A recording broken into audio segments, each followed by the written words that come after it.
তো Sunday special আজকে chicken নিয়ে চলে এসেছে। তো চিকেনটা আজকে একটু অন্যরকম ভাবে রান্না করবো। তো চলো সেটাই তোমাদের মধ্যে প্রথমে এখন তেলটাকে গরম করে নিয়ে তেলের মধ্যে একটু নুন দিয়ে দিয়েছি, আর তারপরে আমি দিয়ে দিয়েছিলাম আলুগুলো। আর দেখো আমি আলুগুলো একটু লাল করে কড়া করে ভেজে নেবো। আর দেখো আমার আলুগুলো ভাজা হয়ে গেছে। এরপর আমি দেখো আলুগুলো ভাজা হয়ে যাওয়ার পর আমি গরম তেলের মধ্যে শুকনো লঙ্কা আর গোটা তেজপাতা আমি একটু ফোড়ন দিয়ে দিলাম। এরপর আমি দিয়ে দেবো এর মধ্যে আমি গোটা আমার কেটে রাখা পেঁয়াজগুলো। আর এই পেঁয়াজগুলোকে একটু সুন্দর করে লাল লাল করে ভেজে নিতে হবে। সুন্দর করে ভেজে নেওয়ার পর পেঁয়াজগুলোকে, আর এই পেঁয়াজগুলো ভাজা হয়ে গেলে পেঁয়াজগুলোর মধ্যে দিয়ে দেবো আদা রসুনের পেস্ট। আর দেখো আদা রসুনের পেস্ট দেওয়ার পর দিয়ে দেবো আমি পরিমাণ মতো হলুদ, লঙ্কার গুঁড়ো আর স্বাদ অনুযায়ী লবণ। তারপরে দিয়ে দেবো সানরাইজের গরম মশলা, কারণ গরম মশলা না দিলে মাংসে কখনোই টেস্ট আসে না। এরপরে আমি এই সব মিশ্রণগুলোকে একসঙ্গে ভালো করে কষিয়ে নেবো। এটাকে ততক্ষণই কষাবো যতক্ষণ না এটার মধ্যে থেকে একটা নিজস্ব তেল বেরোয় বা একটা সুন্দর কালার আসে। আর দেখো এটা সুন্দর একটা কালারও চলে এসেছে আর তেলটাও বেরিয়ে গেছে, দেখেছো কত সুন্দর। এরপরে দিয়ে দেবো আমি কেটে রাখা টমেটো, কেটে রাখা কাঁচা লঙ্কা। আর আমি এবার এই সব কটা মিশ্রণকে আমি সুন্দর করে কষিয়ে নেবো যতক্ষণ বললাম আমি, যতক্ষণ না এর মধ্যে থেকে একটা সুন্দর তেল বেরোয় বা নিজস্ব একটা রং বেরোয়। আর দেখো আমার সুন্দর একটা রঙও বেরিয়ে গেছে আর সুন্দর একটা তেলও বেরিয়ে গেছে।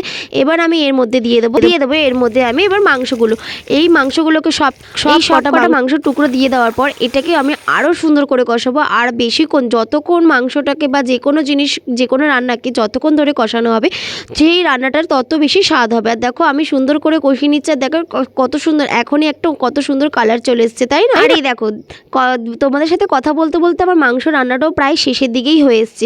আর এরপরে দেখো এই যে কত সুন্দর তার একটা নিজস্ব কালার বেরিয়েছে, নিজস্ব রং বেরিয়েছে, নিজস্ব একটা গ্রেভি টাইপের সৃষ্টি হয়ে গেছে। কিন্তু বাট আমি এখনও কিন্তু এর মধ্যে জল এক ফোঁটাও দিইনি।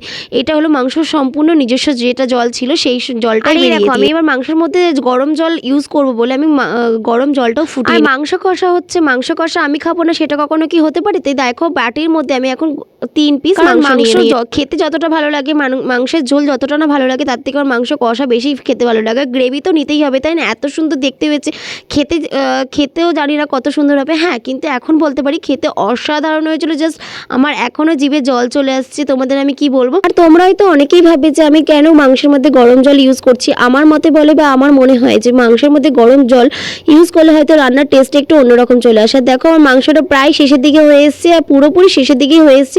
তো আমার ভিডিওটা কেমন লাগলো বা আমার রান্নাটা বা কেমন লাগলো প্লিজ তোমরা কমেন্ট করে জানিও। আর ভালো লাগলে প্লিজ লাইক কমেন্ট শেয়ার করতে